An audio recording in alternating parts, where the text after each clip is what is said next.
Hey guys, Arctic Klein here, Average Picker. So, I know I have not done a video recently, or not a serious one, and really it's just because I don't have anything at the moment really worth, I guess, catching on film or whatever. So I've been kind of dead as far as having challenge locks or anything to pick. So, what I thought I would do, since I've been slowly poking at a challenge lock in my spare time, is to just do some pin tests, and we could take a look together to see what some of the pins do that I've been cutting, how they act on their own in the lock, and then maybe come up with some other combinations and things. So it's going to be a little choppy video as we jump around doing these in different combinations. First one we're going to do is our little spiky guy. This is all going to be done in an LSDA core. There's no modifications have been made to it. Yeah, we'll see what kind of results we get. Okay, so we've got our very spiky pin loaded up as a driver in this LSDA. It's just a standard pin as a key pin. Okay, so he's loaded up into chamber 2. I think I know exactly what's going to happen with him, but we'll find out.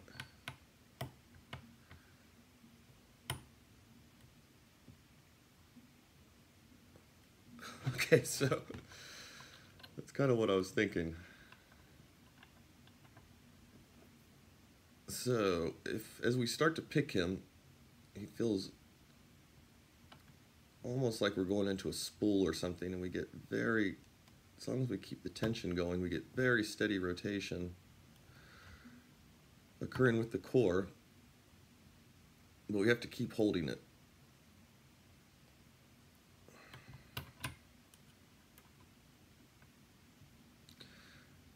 There's no clear point, like I'm keeping tension on, but there's no clear point where picking him, he turns over. So he scoots up and just stops. Unless we can get him right on that little, yeah.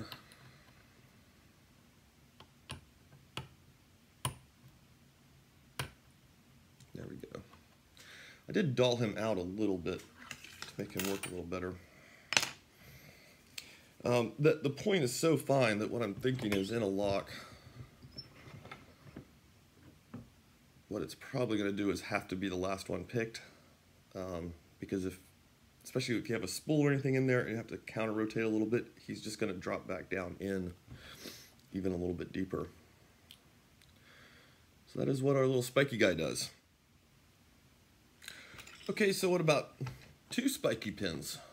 So we've got the one we just showed you loaded back up as a driver in chamber 2. And I've got another guy, he's not quite as steep, loaded up into chamber 3. Very light tension. So the one question here is, will they kind of counteract each other? Will one just start gripping and not let the other one grip? Have to keep slipping down. And no, it actually, having two in there, again, just standard key pins, it's not really making it more difficult, but it is not wanting to let it reset. There we go. Let's try it one more time. Okay, so it does take very light tension to get those spikes to move up, to get just the slightest bit of counter rotation moving between them.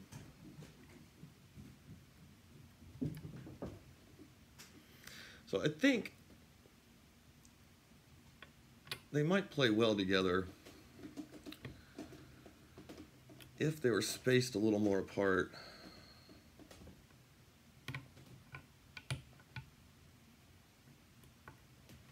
I mean, it is interesting just because it jams it up a little bit in different combinations of kind of a false set.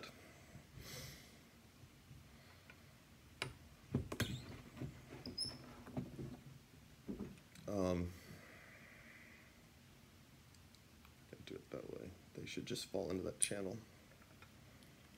Yeah. Yeah, so one of the neat things about doing the spikes is you can gut it just by rotating the core, because the spike is enough that it will slide out through the groove. Let's just get those dropped out.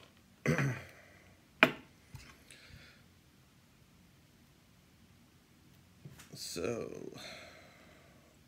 that's what our second spike looks like. We were using as a driver in chamber 3. And our other guy was the really monstrous one. Okay, so what we're going to do now is we're going to load those two guys up. So our same two spiky guys. But we're going to be populating 2, 3, and 4. And we're going to load this fairly deep spool, which is not in the best shape. He needs some polishing. But we're going to load him up in between the two and see if that makes any difference for us. Okay, so this could be an accident waiting to happen because I'm not being very careful as far as the key pins I'm using.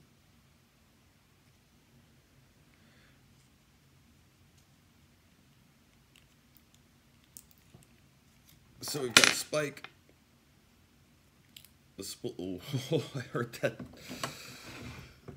that spool drop really deep in there. Hopefully it did not go so deep that it cleared the shear line.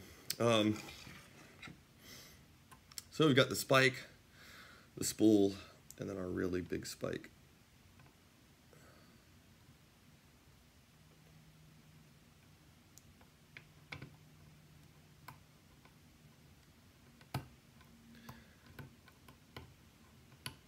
The spikes are interesting because you do have to kind of just keep moving back and forth between them. Okay, there's our counter rotation for our spool. But our spikes are kind of getting in the way, I think. Okay, so we've got the spikes in the back scooted up. I think 2 is clear. Let's go back to our spool. It is not a very smooth spool.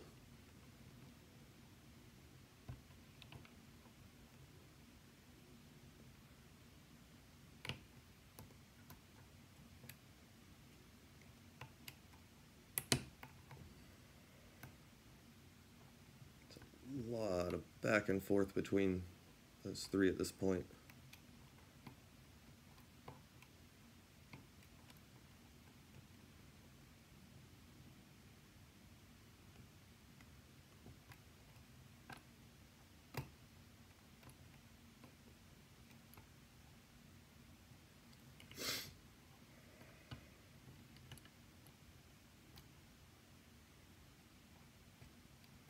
Yeah, let's switch to a steeper pick.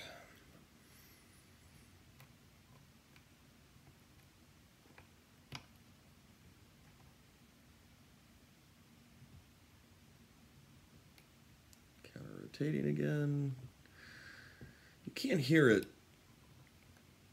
but I can slightly feel, just because I'm not set perfectly well on the pin, and I can kind of feel the other ones start to come down.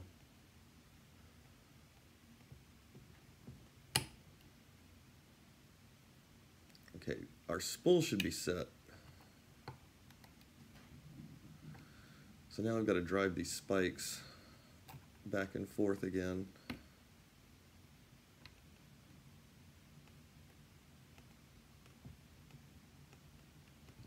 If you're seeing some slop on the core going this direction, I don't have the back of it tightened down at all. Our spool is set again.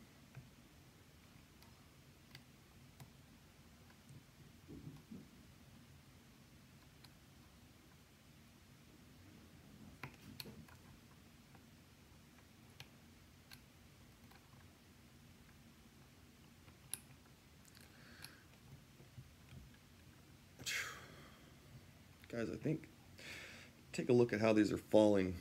That spool was pretty tiny. To be using it as a driver paired up with the key pin. So I'm really hoping it's not, it didn't drop down too far, but this seems like a pretty good combination. You know, I wanted to use those spikes in the actual core itself, because that my thinking was it would be really hard to hit it with the tip of a pick. But getting the key cut and to work with it consistently and smoothly was just a constant issue. I burned through a lot of blanks. I eventually got it to work, but it wasn't consistent.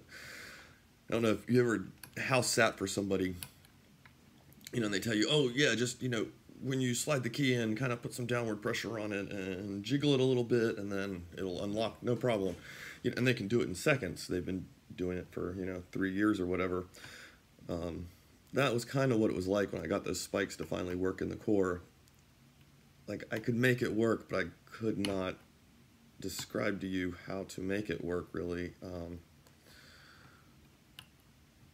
And handing it off to other people to try to put the key in, they just had an immense number of issues, and that doesn't really make for a good challenge lock. You know, you can't really send off a lock and go, well, the key works for me. And after a lot of jiggling, that doesn't count. It's got to go in there pretty smoothly. This seems like a pretty decent combination, guys. I got to tell you, I have to check to see the depths. These things are falling in just to make sure they're not falling in a breakable way. I don't know if I even have a key blank here.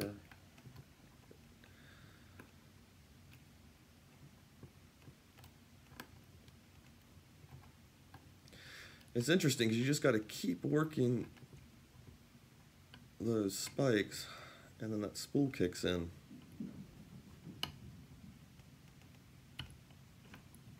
There we go.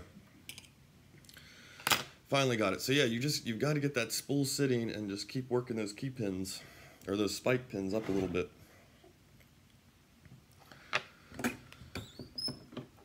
I am not looking forward to getting a little tired already of shimming this guy.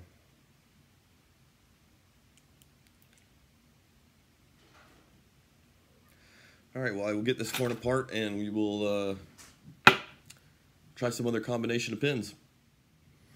So I just thought I'd show you what the resting state was for that combination that we just did. I believe that was it. So you can see on that spool in the middle, we were cutting it kind of close. So yeah, so we had our spiky guy, our spool, and our spiky guy. And I don't think that was a terrible combination, actually. It's just tedious having to move across those spikes and just kind of keep nudging them up in relation to the spool in there.